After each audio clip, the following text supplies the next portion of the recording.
Assalamualaikum warahmatullahi wabarakatuh. Terima kasih sudah mengunjungi video ini. Aksi nyata kurikulum merdeka, pelatihan mandiri platform Merdeka Mengajar. Baik Bapak Ibu, saya akan memperkenalkan diri. Nama saya Hasyim dari SDN Simo Soko, Kabupaten Tuban, Jawa Timur.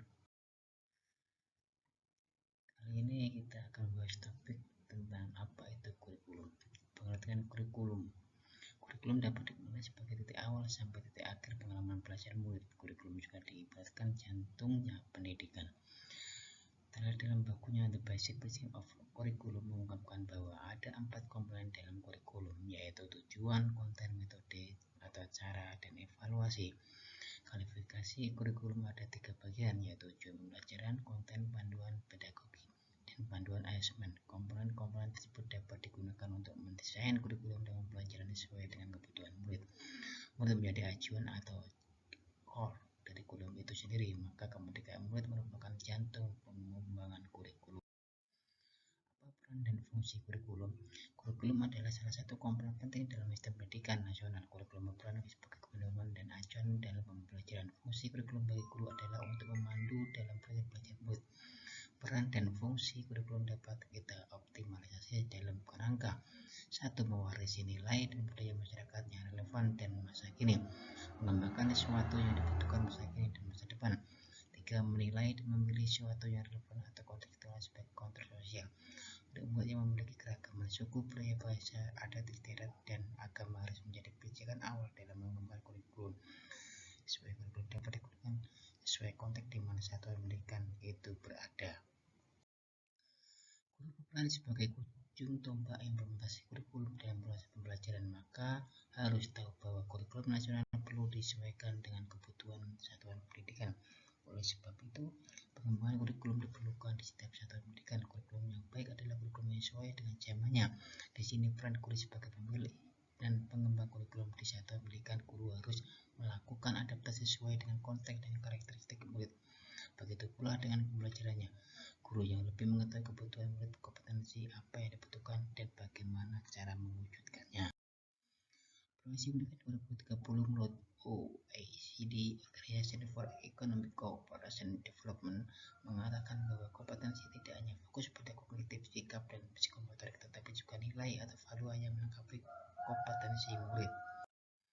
Saat ini kualitas literasi dan numerasi kesehatan mental dan sosial emosional murid merupakan fondasi atau persyarat yang diperlukan murid. Hal ini digunakan untuk membangun kompetensi informasi dengan siklus belajar aksi, antisipasi, refleksi menuju pembelajaran sepanjang hayat. Transformasi pembelajaran dengan paradigma baru menekankan pada penguatan kompetensi dan materi esensial atau bermakna, bukan banyak materi atau konten yang dapat dibuat, melainkan konten atau materi yang esensial dalam pembelajaran yang dilakukan secara mendalam. Proses pembelajaran tersebut salah satunya dapat menggunakan siklus pembelajaran inquiry yang menekankan pada rasa ingin tahu sebagai dorongan belajar yang kuat pada murid. Artinya rasa ingin tahu pada murid perlu kita munculkan, kemudian digabungkan dengan percakapan yang menjadi bagian dari pembelajaran. Pemberian pertanyaan terbuka merupakan cara guru yang menstimulasi pembelajaran murid, mengeksplorasi apa yang mereka ketahui sehingga menghasilkan dampak dan bermakna dalam memiliki pendidikan yang mereka lakukan. Siklus pembelajaran inquiry: 1. Rasa ingin tahu, 2. Mencari tahu, 3. Memilah, 4. Membuat koneksi, 5. Mengambil makna, 6. Aksi atau tindakan. Rasa ingin tahu bertujuan membuat imajinasi murid berjalan dan bekerja dalam pikirannya. Mencari tahu mengumpulkan data, fakta, dan bukti evaluasi apa yang murid diketahui. Memilah mengorganisasi, menganalisis, menerjemah, mengkomunikasikan apa yang dipelajari murid. Membuat koneksi mencoba menghubungkan dengan topik lain yang terkait dengan konteks diri dan lingkungannya. Mengambil makna mendorong murid mengambil makna esensi dari kegiatan pelajarannya melalui pendidikan. Aksi atau tindakan merefleksikan apa yang telah murid pelajari dan membuat aksi nyata pembelajaran bermakna. Transformasi pembelajaran berfokus pada pengembangan karakter berdasarkan nilai Pancasila untuk mewujudkan program pelajar. Pancasila melalui pembelajaran berbasis proyek. Dengan demikian diharapkan murid dapat memberikan dampak positif bagi dirinya sendiri dan lingkungannya. Mengapa kurikulum perlu dirubah? Saat Saat ini berbagai isu baru menuntut satuan mereka menyiapkan kurikulum yang membantu murid untuk menghadapi dunia yang penuh tantangan atau isu tersebut antara lain perubahan iklim global, teknologi digital, industri multinasional, dan transformasi budaya. Kurikulum bersifat dinamis dan terus dikembangkan atau diadaptasi sesuai konteks dan karakteristik murid demi membangun kompetensi sesuai kebutuhan mereka. Dan kini masa depan. Mengingat kata Raja Dewantoro bahwa maksud pendidikan adalah menuntun segala kekuatan yang ada pada anak-anak agar mereka dapat mencapai keselamatan dan kebaikannya setinggi-tingginya, baik sebagai manusia maupun anggota masyarakat.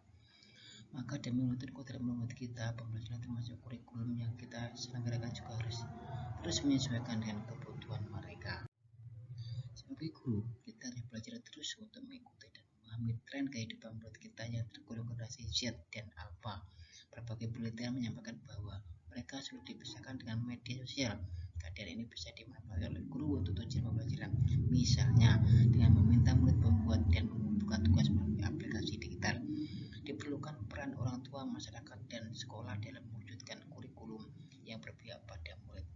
Mereka ini yang disebut sebagai pilar pendidikan. Oleh sebab itu, ketika kita merancang kurikulum, kita harus menempatkan kebutuhan, pendapat, pengalaman, hasil belajar, serta kepentingan murid sebagai rujukan utama. Sejatinya kurikulum dirancang untuk murid atau dapat mewujudkan seluruh kompetensi yang diharapkan dari kurikulum. Semua pihak harus berkolaborasi maksimal. Guru terus belajar memfasilitasi pembelajaran yang sesuai. Orang tua harus memahami perkembangan dan kebutuhan murid. Pemerintah daerah dan pusat serta semua pihak yang bergerak di bidang pendidikan juga terus mengikuti perkembangan kebutuhan murid.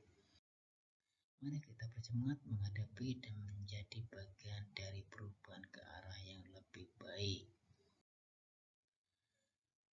Baik, demikian yang dapat saya sampaikan. Lebihnya mohon maaf.